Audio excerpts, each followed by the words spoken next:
Oman में department of blood bank services ने समय पर ब्लड डोनेशन की अपील की है। बताया गया है कि आने वाले दिनों में कई बच्चों की सर्जरी होने वाली है, इसलिए लोगों को ब्लड जरूर डोनेट करना चाहिए।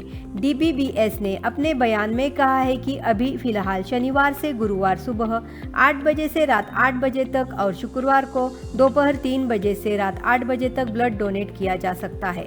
अपॉइंटमेंट के लिए व्हाट्सएप नंबर 94555641 पर संपर्क किया जा सकता है। अबू धाबी पुलिस ने मोटरिस्ट से सावधानी से गाड़ी चलाने और यातायात नियमों का पालन करने का आग्रह किया है, क्योंकि छात्र सोमवार से नए शैक्षणिक वर्ष यानी न्यू एकेडमिक ईयर के लिए स्कूलों में लौट आए।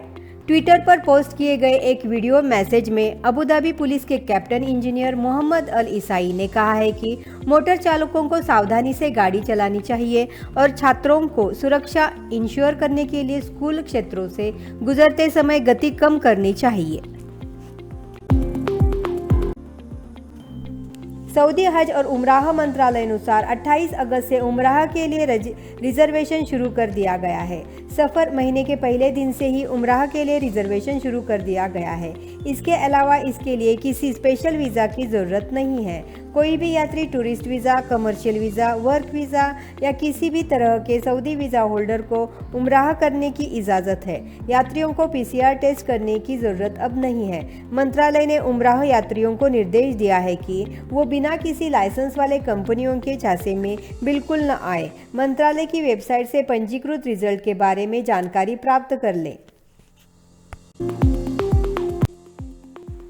भारतीय एयरलाइन एयर इंडिया एक्सप्रेस ने एक बड़ी जानकारी देते हुए कहा कि UAE दम्मम और रियाद से भारत की यात्रा कर रहे लोगों के लिए टिकट की बुकिंग शुरू होने वाली है। टिकट बुकिंग 15 सितंबर से की जाएगी। इस टिकट बुकिंग पर 15 अक्टूबर तक यात्रा की जा सकेगी।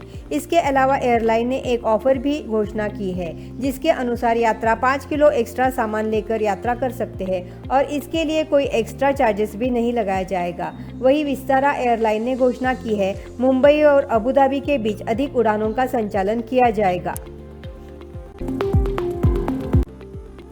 UAE में 21 वर्षीय युवक को 6 महीने जेल और 90,000 दिरहम के जुर्माने की सजा दी गई है, क्योंकि उसने अपने ही घर में आग लगाई थी। पिछले साल अप्रैल में उसके भाई ने इसकी शिकायत दर्ज कराई थी। शिकायत में यह भी बताया था कि आरोपी ने घर पर कामगार के साथ बदसलूकी की और मारपीट की कोशिश की थी, लेकिन उसके पिता ने उसे ऐसा करने से रोक दिया और इसकी सूचना पुलिस को दे दी। आग के कारण घर में 90,000 दिरहम का नुकसान हुआ था। कतर में चाय की खेती के साथ साथ तंबाकू और सिगरेट की तस्करी की कोशिश को नाकाम कर दिया गया है। मेरीटाइम कस्टम एडमिनिस्ट्रेशन ने कहा है कि 3,250 किलो तंबाकू और 7 लाख सिगरेट बरामद किए गए हैं। सभी अवैध सामान चाय के खेत में छिपाकर लाया जा रहा था, लेकिन अधिकारियों को शक होने पर आरोपियों को गिरफ्तार कर लिया गया है। कुवैत में भारतीय कामगार की मौत हो गई है। परिजनों को इस घटना की जानकारी शुक्रवार को मिली, लेकिन उनकी मौत 10 दिन पहले ही हो चुकी थी। पीड़ित सिद्धार्थ नगर के क्षेत्र कोहरगड्डी गांव का निवासी है। पीड़ित करीब 10 महीने पहले काम की तलाश में कुवैत गए थे। एजेंट ने कहा था कि उन्हें चालक का काम दिया जाएगा, लेकिन उन्हें ऊंट और बकरी चराने का काम दे दिया गया था। जब उन्होंने इसका विरोध किया, तब पासपोर्ट जब्त कर परिजनों से बातचीत पर रोक लगा दी गई। परिजनों ने जब एजेंट से बात की तो उसने कहा कि वो जेल में बंद है, छोड़ने के लिए 40,000 रुपये देने होंगे, लेकिन इसी बीच उनकी मौत की खबर आ गई। इस मामले में परिजनों ने भारत सरकार से कार्यवाही की मांग की है। UAE के स्वास्थ्य और रोकथाम मंत्रालय ने सोमवार को कोविड-19 के कुल 522 नए केसेस के साथ साथ 539 लोगों की रिकवरी दर्ज की। कोरोना के प्रसार को रोकने के लिए अब तक UAE में 183.6 मिलियन से अधिक टेस्ट किए जा चुके हैं।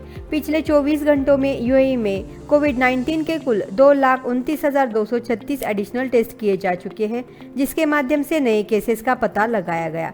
देश भर में अब तक कुल 18,36,25,660 टेस्ट किए जा चुके हैं। इसी के साथ 29 अगस्त को यूएई में कोविड-19 के मामलों की संख्या 10,14,387 हो गई, जबकि कुल रिकवर लोगों की संख्या 9,93,204 हो चुकी है। वहीं एक्टिव केसेस की संख्या 18,842 तक पहुंच चुकी है।